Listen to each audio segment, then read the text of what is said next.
आज के current affairs आपके लिए बेहद ही ज़रूरी है। देखते हैं आप 10 में से कितने सवालों के सही जवाब जानते हो। So let's begin. Question number first. Bharat में एकीकृत रेल पहिया विनिर्माण प्लेटफॉर्म विकसित करने के लिए किस कंपनी ने इटली की लुचिनी आरएस होल्डिंग्स के साथ रणनीतिक साझेदारी की? And the options are option A Titagarh rail systems limited, option B Jupiter wagons limited, option C rail Vikas Nigam limited या फिर option D BML limited. And the answer is option B Jupiter wagons limited. Actually Jupiter wagons ने Lucchini RS holdings के साथ साझेदारी की है and actually इसका उद्देश्य भारत में रेल पहियों, धुरों और व्हीलसेट की एकीकृत विनिर्माण क्षमता विकसित करना है। Next question. पवन हंस की इलेक्ट्रिक सीप्लेन प्रौद्योगिकी साझेदार नोयोमी एरोस्पेस किस देश में स्थित है? And the options are option A Sweden, option B Denmark, option C Finland या फिर option D Norway. And the answer is option D Norway. Actually Noemi aerospace Norway स्थित कंपनी है एंड एक्चुअली यह इलेक्ट्रिक सीप्लेन विकसित करती है और पवन हंस के साथ टिकाऊ विमानन तथा तकनीकी सहयोग पर काम कर रही है। Next question. किस राज्य ने डायल 112 आपातकालीन प्रतिक्रिया प्रणाली लागू करके पुरानी डायल 100 पुलिस हेल्पलाइन का स्थान लिया? And the options are option A Telangana, option B Andhra Pradesh, option C Karnataka या फिर option D Tamil Nadu. And the answer is option A Telangana. Actually Telangana ने डायल 112 को एकीकृत आपातकालीन हेल्पलाइन के रूप में लागू किया एंड एक्चुअली इसके माध्यम से पुलिस, अग्निशमन, एम्बुलेंस और अन्य आपातकालीन सेवाएं उपलब्ध है। Next question. किस राज्य ने अनधिकृत एनालॉग डेयरी उत्पादों के निर्माण, भंडारण, परिवहन और बिक्री पर राज्यव्यापी प्रतिबंध लगाया? And the options are option A Rajasthan, option B Gujarat, option C Maharashtra या फिर option D Haryana. And the answer is option B Gujarat.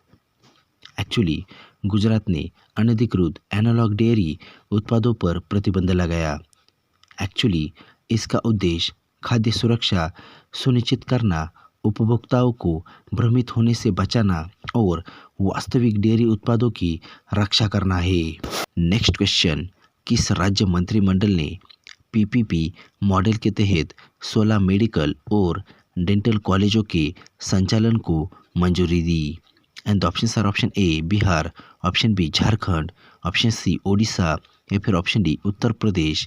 And the answer is option A Bihar. Actually Bihar मंत्रिमंडल ने पीपीपी मॉडल के तहत 16 मेडिकल और डेंटल कॉलेजों के संचालन को मंजूरी दी एंड एक्चुअली इससे राज्य की चिकित्सा शिक्षा और स्वास्थ्य सुविधाएं मजबूत होंगी। Next question. विदेशों में छिपे भगोड़ों का पता लगाने और उन्हें भारत वापस लाने के लिए सीबीआई ने कौन सा अभियान चलाया?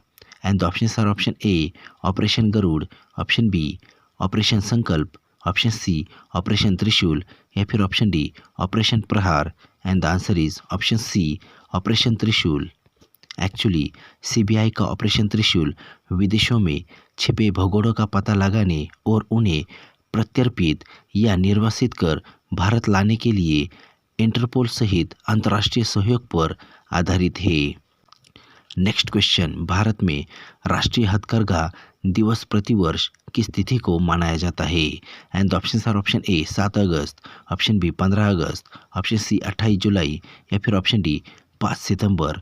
And the answer is option A 7 अगस्त। एक्चुअली राष्ट्रीय हथकरघा दिवस 7 अगस्त को मनाया जाता है और यह 1905 के स्वदेशी आंदोलन की स्मृति तथा भारतीय बुनकरों और हथकरघा विरासत के सम्मान को समर्पित है। Next question. भारत के नागरिक परमाणु ऊर्जा क्षेत्र को समर्पित पहला उद्योग अकादमिक अभिविन्यास कार्यक्रम किस संस्थान ने शुरू किया?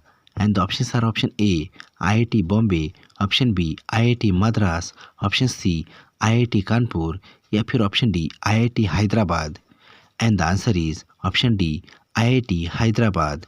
एक्चुअली आईआईटी हैदराबाद ने अणुज्ञान कार्यक्रम शुरू किया और यह नागरिक परमाणु ऊर्जा क्षेत्र में विद्यार्थियों को अकादमिक शिक्षा के साथ व्यावहारिक और औद्योगिक प्रशिक्षण प्रदान करने पर केंद्रित है। नेक्स्ट क्वेश्चन, अगस्त 2026 में निजुत मोइना और निजुत बाबू योजनाओं के लिए आवेदन किस राज्य सरकार ने शुरू किए? And the options are option A Meghalaya, option B Assam, option C Tripura या फिर option D Manipur. And the answer is option B Assam.